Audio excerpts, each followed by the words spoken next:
Hi again then guys, and welcome to of course another circuit setup for Gran Turismo, but now we are starting to work through all 8 of the 1.32 vehicles, first of all with the DC2 Integra, my favourite car of the pack. Now as far as the class, I often get asked by people, do I have to keep it in the class that you've got in the video, in this case N200? The answer is no, you don't have to. This is a rough guide for N200, but it can definitely be repurposed to higher or lower classes if you want to, because primarily my circuit tunes tend to be about the handling more than anything else, and the handling doesn't tend to change too much even if you give it more power, because the fundamental characteristics of the car tend to just remain the same but get more enhanced. So a heavy car gets more heavy, a slippery car gets more slippery. They don't tend to go the exact opposite. Now, as far as upgrading the parts, I'd recommend dropping the weight as far as it can go. Of course, build it to whatever category you want. You can go down to N100, up to N300. That's down to you. I personally think it's a pretty good N200 car, one of the better ones in fact.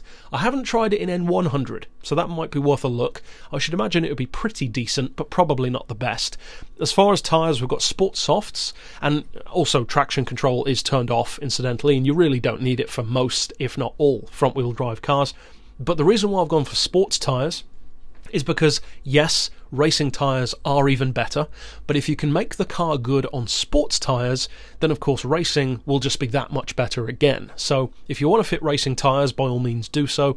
As far as the suspension, we've dropped the ride height to 110mm on both the front and the back. The frequency is on 2.05, again front and rear.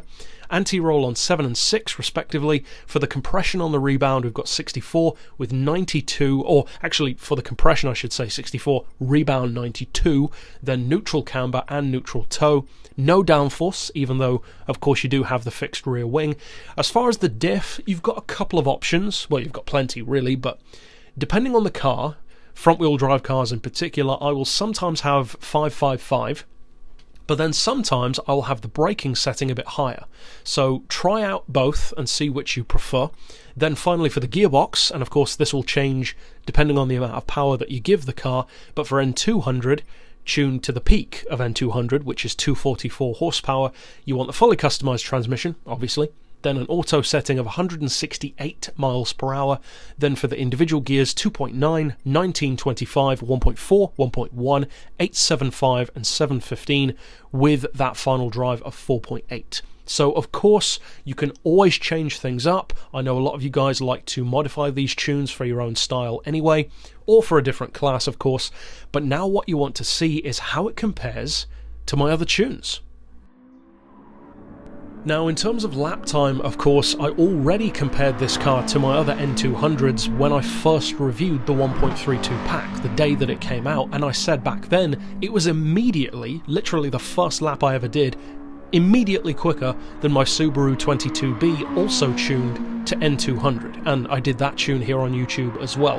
That's not exactly a slouch, it's a great car. It's still got over 240 horsepower and all-wheel drive, but this was immediately quicker. Now, these laps that I've run are a little bit quicker again. It's not quite as quick as my N200 NSX, which isn't too surprising, but at the same time, this is a car that's tuned up to N200's peak, whereas the NSX is detuned. So it's pretty good for the Honda, and it's also not quite as quick as my Greddy Fairlady, the Fugu Z. So if you want to try out those tunes as well, those are that much quicker, but if you are a DC2 fan, as I certainly am, this will give you a ton of use. Detune it, tune it up, whatever class you want to use it in, and of course I hope you have a ton of fun with it. So in terms of lap, you're in just over 2 minutes. I have no doubt that many of you could get it under 2 minutes with this tune, maybe even tweaking a couple of things for your own style.